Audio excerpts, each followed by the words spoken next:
예, 안녕하십니까. 발제를 맡은 양호입니다. 사실 이제 그 병역 문제를 갖고 굉장히 좀 민감합니다. 특히 대선에서 굉장히 뭐 핫 이슈가 될 정도로 여러 가지 관심들이 모여 있는 문제인데 이를 파퓰리즘으로 접근하기보다는 조금 더 합리적인 방안을 한번 찾아보는 것이 어떨까 하는 마음에서 일단 발제를 좀 드리려고 합니다. 예, 지금 이제 제가 처음 뭐 이미 여러 차례 많은 얘기를 들으셨고 아마 이 앞에서 정말 저보다 더 훨씬 더 전문가이신 우리 최석기 교수님께서 말씀을 해주시긴 하셨지만 다시 한번 확인하는 차원에서 말씀드리면은요, 우리나라 인구 상황이 굉장히 심각합니다. 한번 생각을 해보겠습니다. 72년에 100만 명 정도의 신생아가 나오던 것이요, 이미 2005년에 43만 정도로 줄어들었고요. 자, 이게 오죽하면 그 시기 때 그 옥스퍼드대 교수인 데이비드 콜먼이 야, 이런 식으로 얘기하면 인구 소멸 국가 1호가 한국이 될 것이다. 라는 말까지 이미 나왔습니다. 거의 20년 전, 15년 전의 얘기입니다.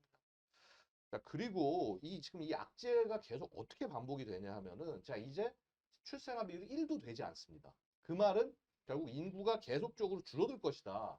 게다가 여러분 아시다시피 코로나19로 인해서 엄청나게 뭐라 그럴까, 결혼도 줄어들고, 뭐 사실은 뭐 그 이외에 여러 가지 뭐 실정들이 겹쳐서 집값 올라가고, 자, 이러다 보니까 뭐 이렇게 뭐 삼비세대다 뭐 이런 말까지 나올 정도로 굉장히 어려운 상황이 됐다는 것이죠.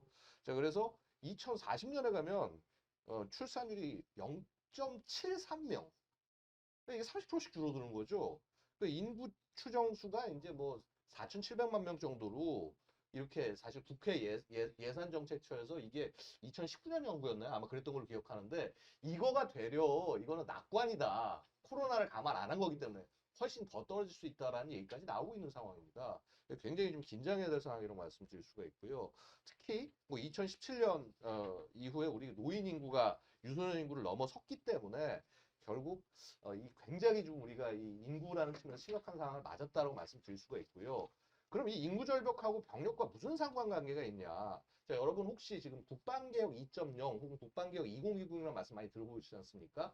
이미 2006년에 노무현 정부 때 이제 소위 국방개혁 2020을 시작을 해서 그게 잘 안 됐다라고 그래서 현 정부 들어와서 국방개혁 2.0을 했는데 이 국방개혁의 방향성은 결국 뭐냐면요. 당시 65만 명이 넘던 병력을 한 50만 명 정도 수준으로 줄이자라고 해서 접근했던 것입니다. 그럼 왜 그랬느냐?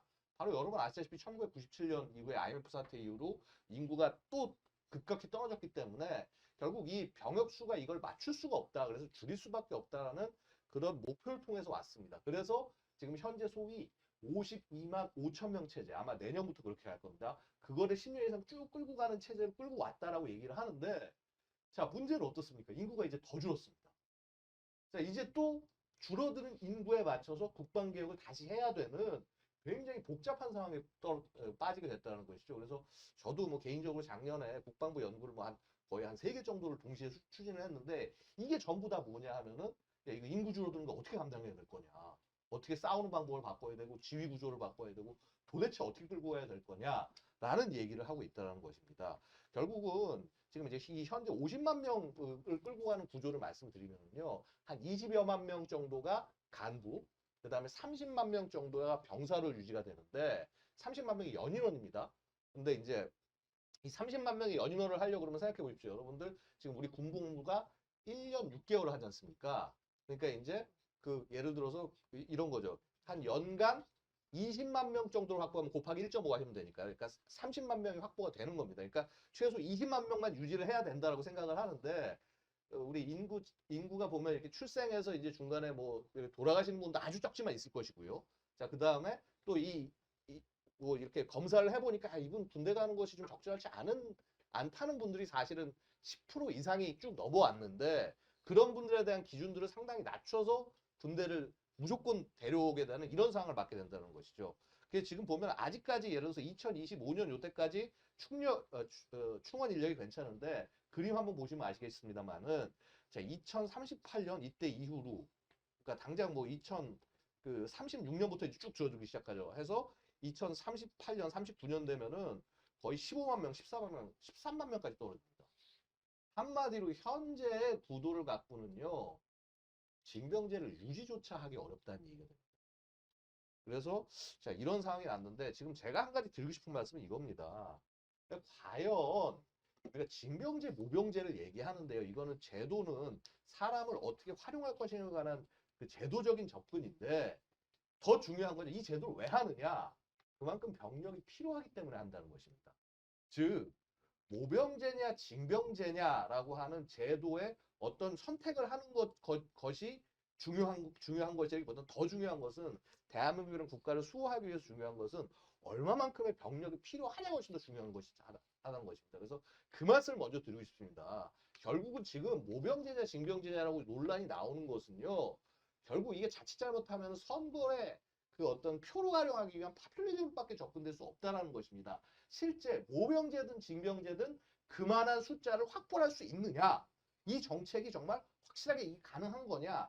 이거를 바탕에 두고 접근을 하셔야 된다. 그래서 이거를 자꾸 계획하시는 분들이 나는 징병제로 해서 이걸 얘기해야 돼. 이제 특정 어떤 정치 입장에서 혹은 또 다른 정치적 입장에서는 야, 나는 모병제를 하고 해야 돼. 이런 식으로 접근하시다 보면은 실제 본질에 닿을 수가 없다. 이 말씀을 먼저 좀 드리고자 합니다. 그럼 적정 병력 수가 어떻게 되느냐? 이게 좀 굉장히 복잡한데 이 얘기까지 드리면 너무 시간이 길어질 것 같아서 제가 아주 간단하게 말씀을 드리면요. 자, 우리 대한민국의 안보 위협이 있다라고 할 때 실제 위협이 생길 수 있는 가능성이 있는 것, 그 다음에 이 생겼을 때 피해가 큰 것, 요 두 가지 정도로 구분하면은요. 가능성 측면에서 봤을 때는 실제 예를 들어서 전쟁의 위협보다는 되려 어떤 뭐 비전통적인 위협, 예를 들어서 우리 코로나 바이러스 같은 것도 사실 일종의 안보 위협입니다. 이런 것들. 사실 이런 것들이 훨씬 더 일어날 가능성이 높은데 원래 국가 안보, 국방이라고 하는 것은요. 일어날 발생 가능성이 높은 것도 높은 것이지만 그것보다 이 국민에 대한 피해가 지극히 높은 것을 막는 것이 더 중점이 되게 됩니다. 그래서 소위 이런 파급 효과가 큰 위협을 봤을 때는요. 한반도에서 전쟁 나는 거죠, 당연히. 핵전쟁, 그렇죠. 재래전쟁. 혹은 동북아에서 전쟁이 나는 거. 그 다음에 소위 비전통 위협은 조금 더 아래쪽에 표현이 되겠다. 그래서 죄송한 말씀이지만 우리 국방하는 사람들은 비전통 안보보다는 당연히 전통 안보, 여기에 중점을 두고 모든 것을 기획하고 끌고 나갈 수밖에 없다. 왜냐하면 이게 대한민국이 큰일이 났을 때 하는 것이니까. 결국 그렇게 생각했을 때 대한민국이 대응해야 되는 위협의 상당수는 북한과 그 다음에 뭐 여러분들 동의 안 하실 수도 있지만은 주변에 제일 센 국가가 우리의 잠재적 위협이기 때문에 중국을 두 가지를 상정할 수밖에 없다는 말씀드리겠습니다. 그래서 이 두 가지로 놓고 봤을 때 우리는 뭐 숫자적으로 재래전적인 측면에서 이제 표 제 아래쪽에 보시면 제가 간단히 정리해놨습니다만 재래 전력에서는 북한에 비해서 우세하고 당연히 중국에 비해서는 숫자가 부족하기 때문에 열세 있습니다. 그다음에 비대칭 전력, 뭐 소위 뭐 핵이니 미사일이니 이런 것들 이런 거에 있어서는 북한에 비해서 열세 있고 중국에 비해서 열세 있다. 이거 보면 여러분 굉장히 답답하실 겁니다. 도대체 대한민국 뭐 했냐? 뭘 했길래 그렇게 국방비 많이 쓰면서 이렇게 다 열세냐? 근데 결국 이것이 무기 체계뿐만 아니라 사람이라는 측면, 그 다음에 또 어떻게 보면 정치권이 얼만큼 공세적으로 적극적으로 해 나갈 수 있도록 외교라든가 안보라든가 이런 거에서 큰 틀을 만들었냐의 측면이 있기 때문에 이렇게 평가될 수밖에 없다는 점 말씀드리겠습니다. 그래서 일단 간단히 이제 요약을 드리면은요, 저희가 연구를 했던 결과는 최소 한 35만 명 정도는 확보가 돼야 된다. 이거 굉장히 줄인 숫자입니다. 저희 연구 결과에서 35만 명 소리했다가 저 사실 국방부한테 혼났습니다. 어떻게 숫자를 이렇게, 이게 아무리 2040년대 얘기라고 그러더라도 어떻게 이렇게 줄일 수 있냐. 근데 문제는 뭐냐면요. 징병제를 유지해서 소위 우리 영끌이라고 그러죠. 영혼까지 끌어모아서 모든 사람을 끌어모아도 이 병력을 확보하는 것이 지금 어려운 상황이다. 되려 징병제 유지 하에서 다양한 성격의 모병제를 통해서 병력의 숫자를 확보를 해야 그때도 만약에 주변국들이 계속 위협이 된다면 이걸 대응할 수 있는 그런 방법이 된다고 말씀을 드릴 수가 있고요. 뭐 모병제, 징병제 논란들 사실 굉장히 많았습니다. 모병에 관해서는 굉장히 우리도 접근을 많이 한 것이요. 뭐 김영삼 정부 때 34만 명 규모의 모병제 얘기 나왔었고요. 자, 김대중 정부 40만에서 50만 규모로 감축하자. 뭐 노무현 정부, 이명박 정부 계속 이런 얘기가 나왔습니다. 그다음에 또 수많은 많은 이제 모병제 주장하시는 분들이 말씀하시는 게 야, 전 세계 국가 60% 이상이 뭐 모병제 선택하고 있다. 너무 뭐 예를 들어서 뭐 우리가 너무 이게 징병제 집착하는 거 아니냐 이런 말씀을 하시는데 자 일단 뭐 이렇게 소요를 말씀을 드리면은 요 이제 병력 소요 같은 현재 지금 우리가 이 징병 이외에 소위 약간 그 직업성을 가진 군인이라고 얘기하는 것들 중에서 그 약간 단기로 가는 것이 학군 혹은 학사장교, 그다음에 단기 하사 4년 복무하죠. 그다음에 임기제 부사관 전문하사라고 그래서 이제 병장 끝나고 난 다음에 6개월에서 이제 1년까지 이렇게 복무하는 이런 제도 같은 것들을 갖춰놓고 있는데, 사실 이것만 갖고는 당연히 어떤 병력 충원이 갈 수 없다라는 것을 말씀을 드리겠고요. 자, 그래서 모병제로 일단 가려고 한다면 사실은 이제 이거 제가 정리한 조건이 몇 가지가 있습니다. 일단 가장 중요한 것은요, 자국의 영역, 그러니까 영토나 영해 이런 것에 대해서 직접적 군사력이 상대적으로 낮아야 된다. 그럴 때 제일 최적이라고 말씀드릴 수가 있고, 분이 사회적 사다리의 역할을 해야 된다. 즉 사회 좀 취약계층들이 뭐 장학금 지원이나 이것들을 통해 가지고서 한 단계 올라가는 어떤 그런 역할을 할 때, 자 그다음에 군 자체가 모범적 직장으로서 예를 들어서 안정된 고용을 지원을 해야 된다. 요럴 때, 자 그다음에 군 복무에 대한 사회적인 메리트, 그러니까 내가 사회에 헌신한다라는 스스로의 만족감뿐만 아니라 그 사회가 이런 분에 대해서 인정을 해주는 이런 것들이 결합이 됐을 때 가능한데, 자 그럼 실제 모병제를 운영하는 국가들 같은 경우는 미국 같은 경우 한번 예를 들겠습니다. 미국이 이제 뭐 그 예를 들어서 육군이 한 50만 정도, 현역 조금 넘고요. 그 다음에 이래저래 해서 뭐 공군 해군 합쳐가지고 하니까 미군 전체가 한 200만이 안 됩니다. 한 100, 한 50만, 60만 정도 될 겁니다. 현역만 치면요. 자 근데 자 어쨌거나 그 미 육군이 1천, 그러니까 7만 6천 명 정도를 모으는데 매년 한 10%가 부족해요. 여러분 아시다시피 미국이 상대적으로 군에 대한 어떤 복무에 대한 조건이 좋음에도 불구하고 부족합니다. 근데 더 핵심은 뭐냐면요, 미국은 인구가 4만 명인 국가입니다.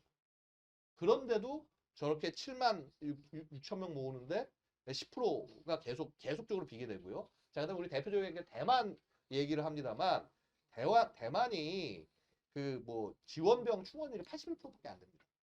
근데 문제는 뭐냐면 소위 3D 병과라고 하는 전투 병과 같은 경우는요, 50% 선을 겨우 접근을 하고 있습니다. 근데 대만 안에서는 지금 야 다시 징병제로 돌아가자는 말이 나오는데 이미 정치인들이 파퓰리즘에서 던져놓은 거기 때문에 돌려올 수가 없는 상황이 돼버리는 것이죠. 자, 이런 것이 되고, 그다음에 일본 같은 경우에 자위대 충원율이 70% 정도에 불과하고요. 그리고 전반적으로 사회에서 자위대에 대한 인식이, 자위관에 대한 인식이 상당히 낮습니다. 약간 사회적인 부적응자다 이런 식의 좀 안 좋은 인식들이 있기 때문에 일본이 사실 군대로서 발전할 수 없는 이유 중에 가장 큰 이유 중에 하나가 여기에 있다고 말씀드릴 수가 있습니다. 그래서 우리 같은 경우는 지금 간부 비율을 갖다가 뭐 37%에서 이제 40%를 올리겠다고 말을 하고 있는데, 실제 어떤 일이 벌어졌냐면 부사관 경쟁률이 2018년에 3.6대 1이었는데 2020년에 2.9대 1, 그러니까 경쟁 지원율이 떨어지는 거죠. 가기 싫다는 겁니다. 힘들다는 겁니다. 그 직장 자체가. 자, 그래서 그 다음에 예를 들어서 이제 장기 선발률도요, 이렇게 사실 전체로 쳤을 때 43%밖에 안 됩니다. 그러니까 한마디로 나머지 거의 그 7% 정도는요, 비정규직인 것이죠. 자, 그리고 그 다음에 간부 전역자 중에서 비대상자가 60% 이상입니다. 이런 문제가 있다고 말씀드리겠습니다. 좀 너무 길어졌네요. 그래서 좀 현실적인 대안으로 넘어가면요.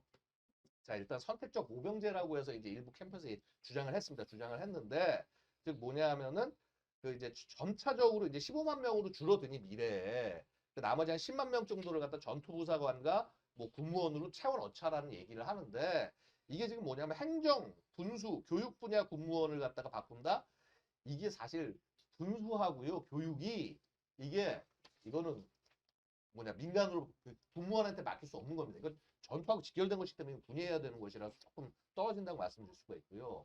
자, 전문병사제라는 제도 접근이 있습니다. 그래서 사실 이거는 이제 저희 한남대 저희 그 김호중 교수가 제안을 했던 내용인데, 저는 뭐 이 부분도 상당히 좀 접근이 가능하다. 그러니까 내가 병으로 복무하겠다는 사람이 있으면 3년을 복무하게 하고, 그다음에 대신 월급은 하사 월급을 주자. 그러면은 실제 그 사람이 한 2명 정도 역할을 하게 되는 거니까, 그래서 병력이 늘어나는 효과가 있지 않겠냐라고 얘기를 하는데, 이러기 위해서는 그 전반적으로 그러니까 그 간부들에 대한 봉급 체계, 특히 부사관들이 낮은 봉급 체계를 올려야 되는 그런 접근을 해야 된다고 말씀을 드릴 수가 있습니다. 그렇고요. 자, 그 다음에 또 하나는 선택적 징병제라는 것을 제가 좀 말씀을 드리고자 합니다. 이건 이제 제가 좀 말씀드린 건데, 자, 일단 군대는 다 가자. 일단 징병에서 벗어날 수는 없는데, 여기서 말씀드리는 것이, 자, 군대장급 이상을 복무하려면 그건 스스로 하자. 스스로 하게 하자. 어떻게 보면 아까 전문병사하고 비슷한 겁니다. 근데 이거는 좀 열어놓는 거죠. 어떻게 열어놓냐면 여성도 들어오고 싶으면 들어오시라. 그러니까 선택적으로 내가 징병에 들어가겠다는 겁니다. 여성도 병으로 들어오면 들어와서 해라라고 하는 것이고, 자 그리고 예를 들어서 의무로 복무할 때 뭐 예를 들어서 단축할 수도 있을 겁니다. 한 12개월 의무하는 사람은 1병까지만 12개월만 하고 나가라. 그다음에 내가 군에서 좀 더 복무하고 싶은 사람은 상병, 병장까지 해가지고 해서 더 긴 기간을 진행을 해라. 그리고 그 올라가는 만큼 굉장히 비용을 높여주는 것이죠. 그래서 내가 정말 필요로 한 사회 자금을 벌어서 나갈 수 있게. 그리고 어찌 보면은 다 같은 이제 병장이 아니라 전역하고 나서 나는 일병으로 해서 최소 의무만 채우고 나온 사람, 나는 상병으로 해서 좀 더 하고 나온 사람, 난 병장까지 하고 나온 사람. 그러다 보면 사회적으로 이 사람이 얼만큼 더 숙련이 됐구나 안 됐구나라고 하는 것들이 계급으로 나올 수 내려 있다. 그다음에 이런 것들이 나중에 채용이라든가 이런 것에서 뭐 그런 부분 사람들이 좋은 사람들 채용을 할 수도 있을 것이고요. 자 이런 것들도 가능할 거라고 생각을 하고 그다음에 이제 저는 사실은 이제 이 제도가 왜 이제 또 중요하냐면 특히나 분대장급 이상 병장을 한 사람들에 대해서는 예를 들어서 전액 장학금 지원 같은 것들을 딱 통해 가지고 해서 굉장히 숙련된 전투원을 스스로 원해서 하게 하자라는 겁니다. 제일 중요한 것은요. 군복무나 뭐나 사실 제일 힘든 게 내가 끌려가서 억지로 해야 되니까 스스로에 대한 이 뭐라고 그럴까 그 인센티브가 없이 방향성이 없이 하다 보니까 이제 그런 부분이 있는 것이 아닌가라고 말씀을 드리고 수 있겠습니다. 그래서 이제 선택적 징병제 여성까지 포함하는 말씀을 드렸고요. 그다음에 제가 또 하나 말씀드리면서 이제 소위 예비군을 어떻게 직업화할 거냐라고 말씀을 좀 올리고 싶습니다. 지금 현재도 비상근 그 예비역 간부 제도라고 그래서 예를 들어서 이제 대위나 소령급 같은 분들을 갖다가 훈련에 이제 불러서 이제 월급을 조금 그러니까 어느 정도 이제 비용을 훈련비를 많이 보상해 드리면서 가는 제도가 있는데 이렇게 갈 것이 아니라 티어를 한 3개로 나누자. 그래서 티어 1 신속 대응 부대. 자, 소위 3시간 만에 완전 집결 가는 거고 이분들은 월급 계속 주는 겁니다. 그래서 1년에 뭐 예를 들어서 연간 한 2개월 이상 무조건 복무를 하게 하고 그다음에 여기는 뭐 중대별로 해서 모여서 해가지고 해서 진짜 어느 시간에 모여도 실제 병력으로서 기능할 수 있게 마치 예비군의 뭐 기동타격, 오대기 같은 그런 느낌으로 해서 빨리 모일 수 있는 신속 대응 부대. 그래서 월급은 좀 많이 드리는 겁니다. 여기는.